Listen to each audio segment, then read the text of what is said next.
The second essential point then refers to the method of meditation. So the state of meditation that is like the continuous flowing of a river. At all times remains without attempting to create or stop anything or trying to develop thoughts or to calm them down. Then this represents the real nature of Dharmakaya.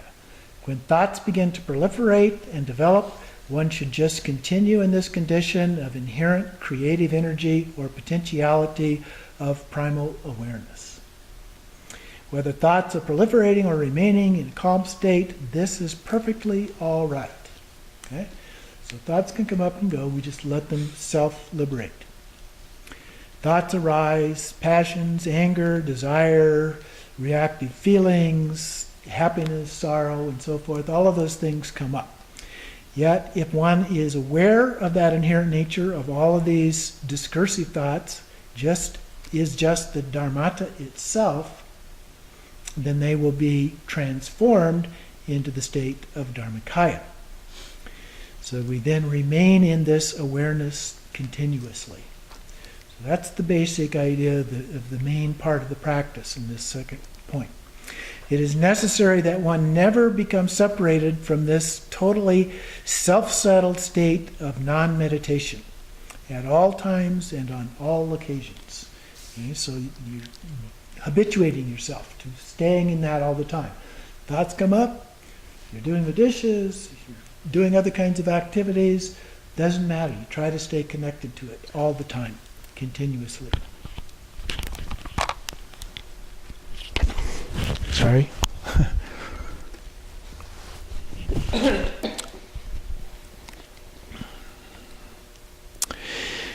So still, it should not be the case that one is trying to subjugate each individual thought.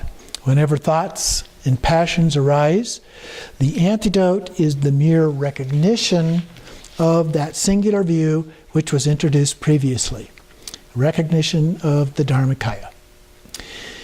Recognize that these thoughts and passions are not in any way different from the primal awareness of the Dharmakaya, the gnosis or knowledges.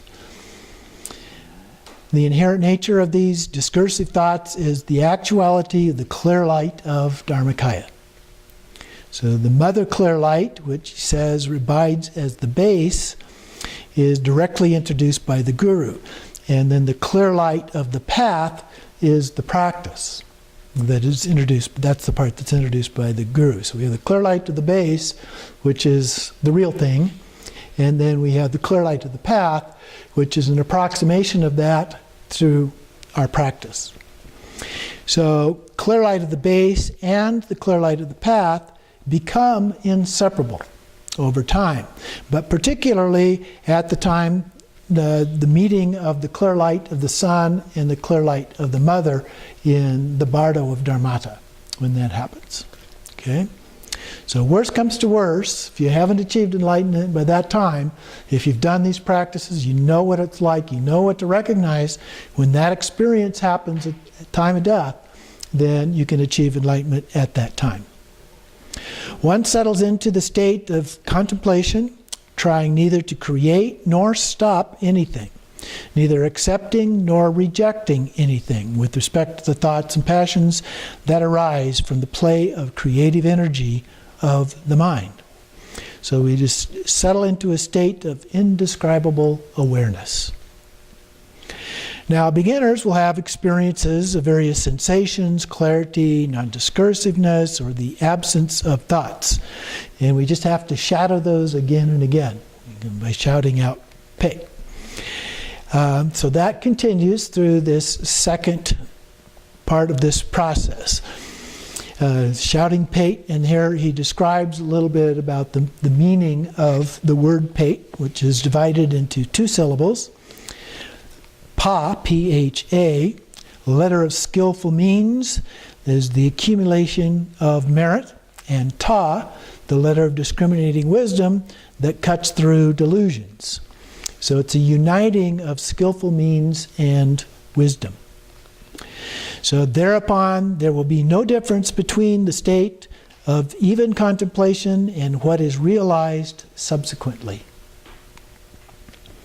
And there will be no difference between the meditation session and non-session afterwards.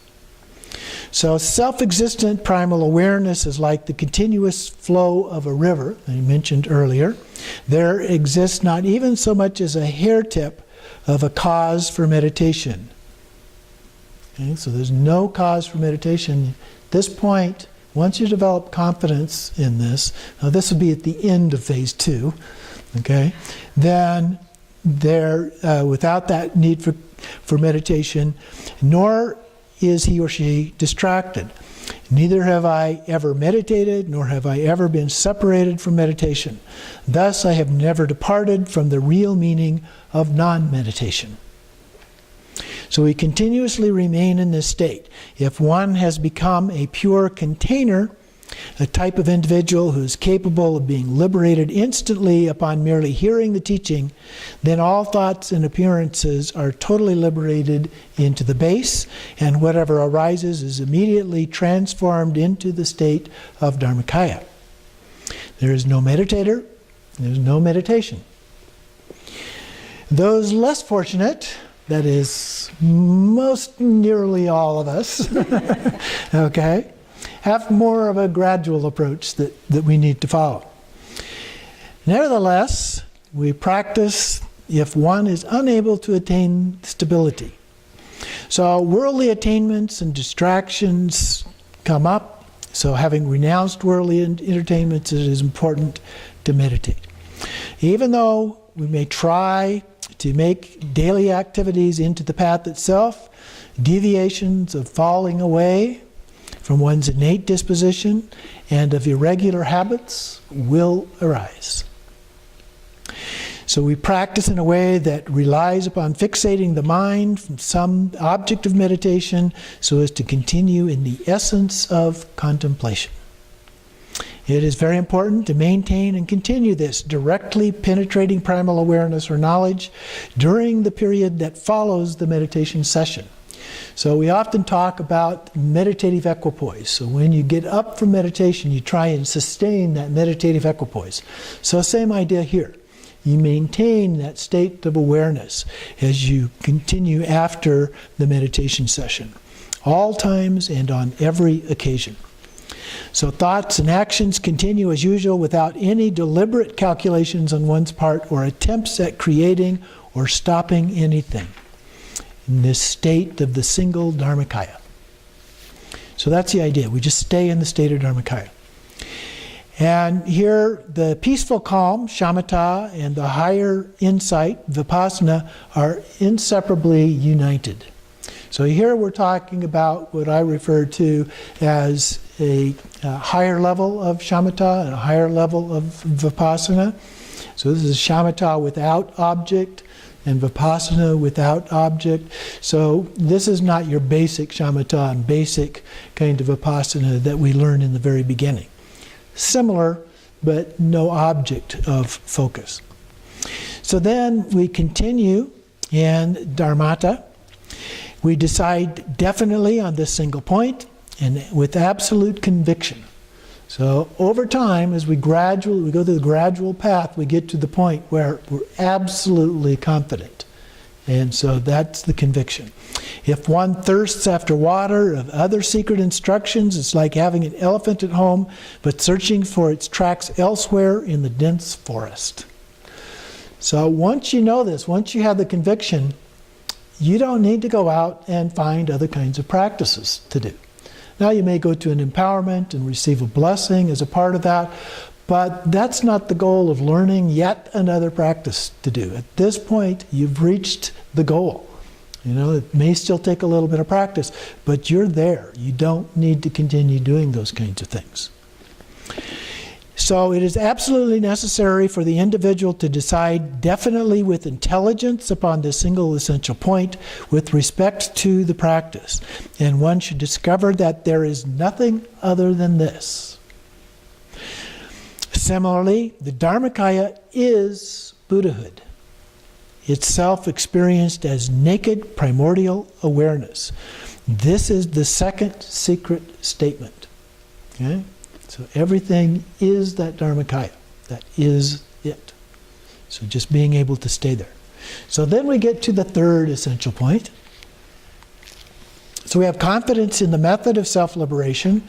It's very important to have that. And then, furthermore, we have a strong desire for an object that one wants, or a strong aversion toward an object that one does not want, or delight over acquiring riches, harmonious conditions, enjoyments, or feelings of sorrow over disharmonious conditions, evils, illnesses, and so on. Whatever arises merely represents the manifestations of creative energy of intrinsic awareness. So it doesn't mean that those sensations go away, but you're no longer affected by them. Okay? They just come and they go. They self-liberate. So it's very important to recognize primal awareness, the gnosis or knowledge, as the very basis of liberation. It is that potential that's just resting there, and as soon as something comes up, then it liberates. Otherwise, if the liberation of thoughts as soon as they arise is not made the essential point of practice, then whatever is produced in the mind, including the entire undercurrent of thoughts deriving unnoticed from the mind, will accumulate endless future karma for the individual in samsara. So we need to be able to self-liberate those things, otherwise, by getting caught up in them, we're creating more karma, and more karma, and more karma. And we're stuck in samsara. We can't get out of there if we do that. Okay? So we should recognize the nature of those thoughts that arise while remaining in a state that is inseparable from self-occurring natural mindfulness. It is necessary to continue in this state where one allows them to liberate as soon as they arise without following after them. One does not follow after them. If one does not purify discursive thoughts in way of self-liberation, then merely recognizing these discursive thoughts as such will not interrupt the current of erroneous delusory activities of the mind. So simultaneous with their recognition, one beholds their faces or natures nakedly. Like a picture on water, just up, you draw it, and as soon as you draw it, it's gone. There exists neither an interruption nor a discontinuity between its self-arising and its self-liberation. The essential point is that no matter what thoughts arise, they be allowed to enter freely into their arising without trying to suppress them or prevent them from arising in any way. So you don't try to forcefully stop them, as we're sometimes taught in basic shamatha. And also, whatever thoughts arise may be carried along throughout the process of purifying them into the natural state by allowing them to freely dissolve back into the empty state out of which they originally rose. So self-arising and self-liberation. In that way, discursive thoughts are purified through the creative energy of Dharmakaya, our intrinsic awareness, or pure awareness. Whatever arises in the mind becomes the food for naked, empty awareness. Because one continues in that state without accepting or rejecting anything that arises as a thought, the very moment thoughts arise, they become liberated. So movements of thought, creative energy represent the creative energy of the king, who is the Dharmakaya. So the king is a metaphor, not an actual king, but just a metaphor. Thoughts that do occur afterwards arise in the unceasing clear light and are devoid of any inherent existence. So as long as we can stay in that state of pure awareness, then anything else that comes is not going to trouble us. When one habitually practices for a long time, and this does take a long time, it's not going to happen overnight, continually carrying on along the path in this way, then discursive thoughts will arise as the meditation itself. For the yogin, the way in which these thoughts arise is similar to the process found in the minds of ordinary deluded individuals. For the yogin, this is not the same as the experience for ordinary individuals, where The latter attempt either to create or suppress thoughts. Okay, so that's a significant difference there. And then the yogin achieves the liberation of thoughts precisely at the very moment of their arising. Here there are 3 degrees of liberation. The first, liberation by means of recognizing the thoughts as soon as they arise, like encountering a person whom one has met before. Oh, hello. Hi, thought. I've seen you before. The second, thoughts are liberated by themselves as soon as they arise, like a snake unknotting itself. So a snake doesn't get tied in a knot the way a rope might.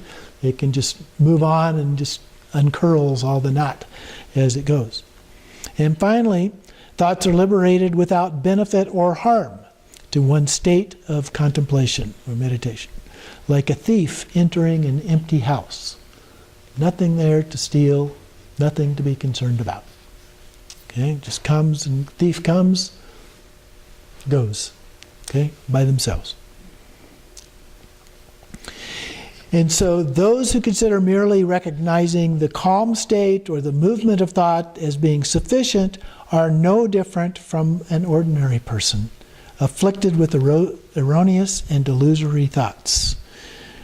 Conceptual fabrications created by the intellectual, when he or she encounters adverse circumstances, this individual will not be capable of maintaining his or her composure. Okay? So we have to let go of that intellectual analysis of things that happen. Without this latter, meditation merely represents a path of erroneous delusions. Purifying discursive thoughts through self-liberation is the singular and unique essential point. If one can possess in the practice this essential point, then no matter what passions and discursive thoughts are produced, they will arise solely within the Dharmakaya.